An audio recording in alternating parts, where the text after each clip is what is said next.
नमस्कार। आकाशवाणी से समाचार संध्या के साथ मैं मुनीश शर्मा।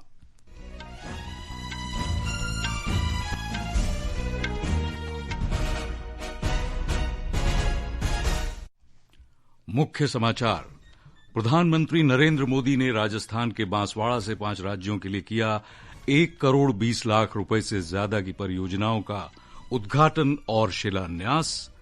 लोगों से स्वदेशी उत्पादों को खरीदने और बढ़ावा देने का किया आग्रह। प्रधानमंत्री ने नई दिल्ली के भारत मंडपम में वर्ल्ड फूड इंडिया का शुभारंभ किया। कहा, खाद्य क्षेत्र में भारत के पास विविधता, मांग और पैमाने की तिहरी ताकत। रक्षा मंत्रालय ने 62,000 करोड़ रुपए से ज्यादा की लागत से 97 तेजस जेट विमानों की खरीद के लिए HAL के साथ समझौता किया। फ्रांस के पूर्व राष्ट्रपति निकोलस सरकोजी को चुनाव अभियान के लिए लीबिया से धन जुटाने के आरोप में हुई 5 साल की सजा। नई दिल्ली में जूनियर निशानेबाजी विश्व कप में भारतीय निशानेबाजों ने महिलाओं की 50 मीटर प्रोन राइफल स्पर्धा में तीनों पदक किए अपने नाम। और दुबई में एशिया कप क्रिकेट के सुपर 4 मुकाबले में पाकिस्तान के साथ मैच में बांग्लादेश टॉस जीतकर कर रहा है गेंदबाजी। और अब समाचार विस्तार से। प्रधानमंत्री नरेंद्र मोदी ने आज राजस्थान के बांसवाड़ा में 5 राज्यों के लिए 1,22,000 करोड़ रुपए से अधिक की विकास परियोजनाओं का लोकार्पण और शिलान्यास किया। उन्होंने माही बांध के पास नापला में माही बांसवाड़ा राजस्थान परमाणु ऊर्जा परियोजना की आधारशिला रखी। लगभग 42,000 करोड़ रुपए के निवेश वाली इस परियोजना में 700 मेगावाट क्षमता की 4 परमाणु ऊर्जा इकाइयां शामिल रहेंगी। उन्होंने राज्य में 3 नई रेलगाड़ियों को भी रवाना किया। श्री मोदी ने कहा कि राजस्थान एक ऐतिहासिक क्षण का साक्षी बनते हुए भारत के ऊर्जा क्षेत्र में नया अध्याय जोड़ रहा है। आज राजस्थान, मध्य प्रदेश, आंध्र प्रदेश, कर्नाटका और महाराष्ट्र में 90,000 करोड़ रुपए से ज्यादा के बिजली प्रोजेक्ट शुरू हुए हैं। यहां राजस्थान में भी क्लीन एनर्जी प्रोजेक्ट और ट्रांसमिशन लाइन की आधारशिला रखी गई है। बांसवाड़ा में राजस्थान एटॉमिक पावर प्रोजेक्ट का शिलान्यास हुआ है। यहां सोलर एनर्जी प्रोजेक्ट का उद्घाटन भी हुआ है। श्री मोदी ने आत्मनिर्भर भारत का आह्वान करते हुए नागरिकों से स्वदेशी उत्पादों को खरीदने और उन्हें बढ़ावा देने का आग्रह किया। प्रधानमंत्री ने कहा कि हाल ही में हुए GST सुधारों से दैनिक आवश्यकताओं की चीजें सस्ती हो गई हैं। अभी नवरात्रि के पहले दिन से फिर GST में बहुत बड़ा सुधार किया गया है। इसका नतीजा ये हुआ है कि आज पूरा भारत GST बचत उत्सव मना रहा है। हर रोज इस्तेमाल की जाने वाली ज्यादातर चीजें सस्ती हो गई हैं। घर में माताओं बहनों के लिए रसोई का खर्च कम हो गया है। प्रधानमंत्री नरेंद्र मोदी ने कहा कि विविधता, मांग और नवाचार के कारण भारत आज विश्व में सबसे आकर्षक निवेश गंतव्य है। नई दिल्ली में वर्ल्ड फूड इंडिया में श्री मोदी ने ये बात कही। भारत की तरफ भी आज दुनिया और खासकर फूड सेक्टर से जुड़ा इन्वेस्टर बहुत उम्मीद से देख रहा है, क्योंकि भारत के पास डायवर्सिटी, डिमांड और स्केल की तिहरी शक्ति है। भारत में हर अनाज की, हर फल और सब्जी की पैदावार होती है। इस डायवर्सिटी की वजह से भारत दुनिया में सबसे खास है और इन्वेस्टर के लिए भारत को एक प्रीफर्ड डेस्टिनेशन भी बनाती है। प्रधानमंत्री ने कहा कि पिछले 10 वर्षों में देश में खाद्यान्न उत्पादन में वृद्धि हुई है। उन्होंने कहा कि वर्ल्ड फूड इंडिया एक नया केंद्र बन गया है। वर्ल्ड फूड इंडिया एक नए कॉन्टेक्ट, नए कनेक्ट और क्रिएटिविटी का आयोजन बन गया है। मुझे खुशी है कि इसमें सबसे अधिक फोकस न्यूट्रिशन पर है, ऑयल कंजम्पशन कम करने पर है और पैकेज प्रोडक्ट्स की हेल्थीनेस को बढ़ाने पर भी काफी जोर दिया गया है। श्री मोदी ने कहा कि पिछले 10 वर्षों में भारत में 25 करोड़ लोग गरीबी से बाहर आए हैं। उन्होंने कहा कि छोटे किसान बाजार की एक बड़े ताकत बन रहे हैं और सरकार ने इनकी सहायता के लिए कई नीतियां बनाई हैं। छत्तीसगढ़ की एक स्टॉल संचालक रजिया शेख ने आकाशवाणी समाचार को बताया कि वर्ल्ड फूड इंडिया ने उन्हें और अन्य छोटे व्यापारियों को अपने उत्पाद प्रदर्शित करने का एक शानदार अवसर दिया है। हमारा जो मेन प्रोडक्ट सेगमेंट है वो फॉरेस्ट माइनर प्रोड्यूस बेस्ड होता है। हम जैसे ये छोटे बेनिफिशरीज के लिए ये जो प्लेटफॉर्म है वो एक अपॉर्चुनिटी है अपने प्रोडक्ट्स को शोकेस करने के लिए। इसके जरिए हमें लास्ट ईयर भी काफी लीड्स मिले और हमारा बिजनेस जो है काफी ग्रोथ कर रहा है। इस बार हमें कुछ फॉरेन फंडिंग्स भी मिले, so which is a like great opportunity. Himachal Pradesh के सोलन से आए किसान हिमांशु शर्मा ने इस अवसर के लिए सरकार का आभार व्यक्त किया। हमारे सारे ही प्रोडक्ट नेचुरल है और क्वालिटी प्रोडक्ट्स है। ये प्योर ऑर्गेनिक है जिसे हमारे छोटे छोटे फार्मर करते हैं। मैं भारत सरकार का और मंत्रालय का धन्यवाद करना चाहता हूं जिन्होंने हमें ये मौका दिया ताकि हम भी अपने फार्मर्स की बात आगे रख सके और ये बहुत ही अच्छा प्लेटफॉर्म हमें मिला है। ये समाचार आकाशवाणी से प्रसारित किए जा रहे हैं। ताजा समाचार जानने के लिए आप हमारे social media handle x@AIR news Hindi को फॉलो कर सकते हैं।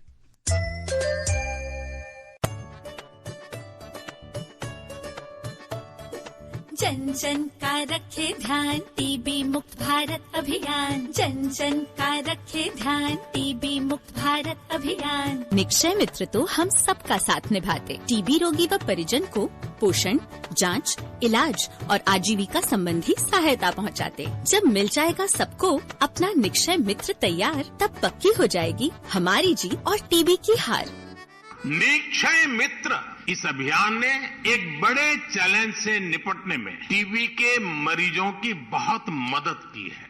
आपको जानकर हैरानी होगी, हमारे देश में 10-12 साल के बच्चे भी निक्षय मित्र बनकर टीबी के खिलाफ लड़ाई को आगे बढ़ा रहे हैं। जन जन का रखे ध्यान, टीबी मुक्त भारत अभियान। अधिक जानकारी के लिए नजदीकी आयुष्मान आरोग्य मंदिर जाएं। स्वास्थ्य एवं परिवार कल्याण मंत्रालय द्वारा जनहित में जारी। समाचार संध्या में आपका फिर स्वागत है। रक्षा मंत्रालय ने वायुसेना के लिए 97 तेजस हल्के लड़ाकू विमानों की खरीद के लिए हिंदुस्तान एरोनॉटिक्स लिमिटेड के साथ 62,000 करोड़ रुपए से अधिक के मूल्य का अनुबंध किया है। इसमें 68 लड़ाकू विमानों और 29 2 सीटों वाले विमानों के अतिरिक्त वायुसेना के लिए संबंधित उपकरण भी शामिल हैं। इनकी आपूर्ति 2027-28 के दौरान शुरू होगी और 6 वर्षों की अवधि में की जाएगी। प्रधानमंत्री नरेंद्र मोदी के नेतृत्व में सरकार सेवा और सुशासन के मंत्र से प्रेरित होकर परिवर्तन और प्रगति लाने के लिए अथक प्रयास कर रही है। सेवा पर्व की विशेष श्रृंखला में आज हम जानेंगे कि कैसे मोदी सरकार ने रक्षा निर्यात को प्रोत्साहन दिया और रक्षा खरीदारी को मजबूत किया है। नरेंद्र मोदी सरकार के अंतर्गत भारत की रक्षा और आंतरिक सुरक्षा स्थिति में निर्णायक बदलाव आया है। रक्षा क्षेत्र में रिकॉर्ड निवेश, स्वदेशी उत्पादन में तेज वृद्धि, साहसिक सुधारों और उभरती प्रौद्योगिकी को अपनाने के साथ भारत प्रमुख रक्षा उपकरणों के आयातक से एक उभरते वैश्विक निर्यातक के रूप में उभर रहा है। पिछले दशक में रक्षा निर्यात 34 गुना बढ़कर 2024-25 में 23,622 करोड़ रुपए तक पहुंच गया। केवल वर्ष 2024-25 में ही 1,700 से अधिक निर्यात सौदे किए गए। भारत अब अमेरिका, फ्रांस और आर्मीनिया सहित 100 से अधिक देशों को रक्षा उपकरणों की आपूर्ति करता है। इनमें बुलेट प्रूफ जैकेट, गश्ती नौकाएं, हेलीकॉप्टर, रडार और टॉर्पीडो जैसी उन्नत प्रणालियां भी शामिल हैं। इस वर्ष 6 जून को प्रधानमंत्री नरेंद्र मोदी ने जम्मू कश्मीर के कटरा में विकास परियोजनाओं का लोकार्पण करते हुए कहा था कि पिछले 10 वर्षों में भारत एक बड़ा रक्षा निर्यातक बन गया है और अब दुनिया के शीर्ष रक्षा निर्यातकों में भारत का नाम शामिल कराना लक्ष्य है। आपने देखा है कि कैसे ऑपरेशन सिंदूर ने आत्मनिर्भर भारत की ताकत दिखाई है। आज दुनिया भारत के डिफेंस इकोसिस्टम की चर्चा कर रही है और इसके पीछे एक ही कारण है, हमारी सेनाओं का मेक इन इंडिया पर भरोसा। पिछले 10 वर्षों में भारत एक बड़ा डिफेंस एक्सपोर्टर बना। अब हमारा लक्ष्य है दुनिया के टॉप डिफेंस एक्सपोर्टर्स में भारत का नाम भी शामिल हो। पिछले एक दशक में भारत की रक्षा नीति आत्मनिर्भरता के सिद्धांत पर आधारित रही है। रक्षा खरीद प्रक्रिया को प्रधानमंत्री नरेंद्र मोदी के नेतृत्व वाले आत्मनिर्भर भारत अभियान के आधार पर संशोधित किया गया है। इसके अंतर्गत स्वदेशी रूप से डिजाइन, विकसित और निर्मित भारतीय उत्पाद खरीदने पर बल दिया गया है। ये बड़ा बदलाव आने वाले वर्षों में हर दृष्टि से विकसित भारत बनाने की सरकार के संकल्प को दर्शाता है। मुकेश कुमार, आकाशवाणी समाचार, दिल्ली। अगली पीढ़ी के जीएसटी सुधार भारत की अप्रत्यक्ष कर प्रणाली को सरल बनाने की दिशा में एक महत्वपूर्ण कदम है। विभिन्न वस्तुओं और सेवाओं पर कर की दरों को कम करके ये सुधार नागरिकों को काफी राहत पहुंचा रहे हैं। एक रिपोर्ट। नए जीएसटी सुधारों के अंतर्गत सरकार ने विभिन्न क्षेत्रों में करों में कटौती कर आम आदमी को बड़ी राहत दी है। इसी कड़ी में पर्यावरण अनुकूल परिवहन को और सुगम बनाने के लिए सरकार ने साइकिल पर लगने वाले करों में कटौती की है। नए कर ढांचे के अंतर्गत साइकिल पर लगने वाले कर को 12% से घटाकर 5% कर दिया गया है। इस कदम से लोग कम कीमत में साइकिल खरीद पाएंगे, जिससे पर्यावरण अनुकूल परिवहन को बढ़ावा मिलेगा। इसी प्रकार जीएसटी परिषद ने साइकिल के कलपुर्जों पर कर को 5% कर दिया है, जो पहले 12% हुआ करता था। नए जीएसटी सुधारों के लागू होने से पहले राष्ट्र को संबोधित करते हुए प्रधानमंत्री नरेंद्र मोदी ने देशवासियों से स्वदेशी उत्पाद खरीदने की अपील की। उन्होंने कहा कि स्वदेशी सामान खरीदने से घरेलू उद्योगों, छोटे निर्माताओं और स्थानीय कारीगरों को मजबूती मिलेगी और इससे भारत आत्मनिर्भर बनेगा। शिवांग मिश्रा और दृष्टि के साथ सकलैन अख्तर, आकाशवाणी समाचार, दिल्ली। ये आकाशवाणी है। पशुपालन में उत्कृष्ट योगदान देने वालों के लिए सुनहरा अवसर। राष्ट्रीय गोपाल रत्न पुरस्कार 2025 के अंतर्गत देश भर के डेयरी किसानों, एआई तकनीशियनों और डेयरी संगठनों को नवीन प्रौद्योगिकी प्रथाओं को अपनाने के लिए सम्मानित किया जाएगा। 3 श्रेणियों में चयन: डेयरी किसान, सहकारी डेयरी संगठन और एआई तकनीशियन। डेयरी विकास गतिविधियों को प्रोत्साहन और बढ़ावा देने के लिए तीनों श्रेणियों में उत्तर पूर्वी क्षेत्र और हिमालयी राज्यों के लिए विशेष पुरस्कार का प्रावधान। आवेदन अवधि 15 अगस्त से 30 सितंबर 2025। आवेदन के लिए www.awards.gov.in पर या अपने नजदीकी कॉमन सर्विस सेंटर जाएं। आपकी मेहनत के लिए राष्ट्रीय पुरस्कार। पशुपालन और डेयरी विभाग, भारत सरकार द्वारा जनहित में जारी। फ्रांस के पूर्व राष्ट्रपति निकोलस सरकोजी को चुनाव अभियान के लिए लीबिया से धन जुटाने के आरोप में 5 साल की सजा सुनाई गई है। ये मामला लीबिया के दिवंगत नेता कर्नल मुअम्मर कद्दाफी से लाखों यूरो के अवैध धन के लेन देन से संबंधित था। उन पर इस धन का इस्तेमाल वर्ष 2007 के चुनाव अभियान के लिए करने का आरोप था। लेह में कल हुई हिंसक घटनाओं और विरोध प्रदर्शनों के बाद आज स्थिति सामान्य और नियंत्रण में रही। उपराज्यपाल कविंद्र गुप्ता ने लद्दाख में स्थिति का आकलन करने के लिए एक उच्च स्तरीय सुरक्षा समीक्षा बैठक की। इस बीच गृह मंत्रालय ने सोनम वांगचुक के एनजीओ का एफसीआरए प्रमाण पत्र रद्द कर दिया है। सूत्रों के मुताबिक सोनम वांगचुक ने वर्ष 2021-22 में विदेशी अंशदान विनियमन का उल्लंघन करते हुए संस्था के एफसीआरए खाते में 3.5 लाख रुपए जमा किए थे। भारत ने नई दिल्ली में जूनियर विश्व कप में आज 5 पदक जीते। महिलाओं की 50 मीटर राइफल प्रोन स्पर्धा में अनुष्का ने स्वर्ण, अंशिका ने रजत और आध्या अग्रवाल ने कांस्य पदक अपने नाम किए। एशिया कप T20 क्रिकेट के सुपर 4 मुकाबले में बांग्लादेश के साथ मैच में ताजा समाचार मिलने तक पाकिस्तान ने 10 ओवर में 4 विकेट पर 46 रन बना लिए हैं। और अंत में इस बुलेटिन के मुख्य समाचार एक बार फिर।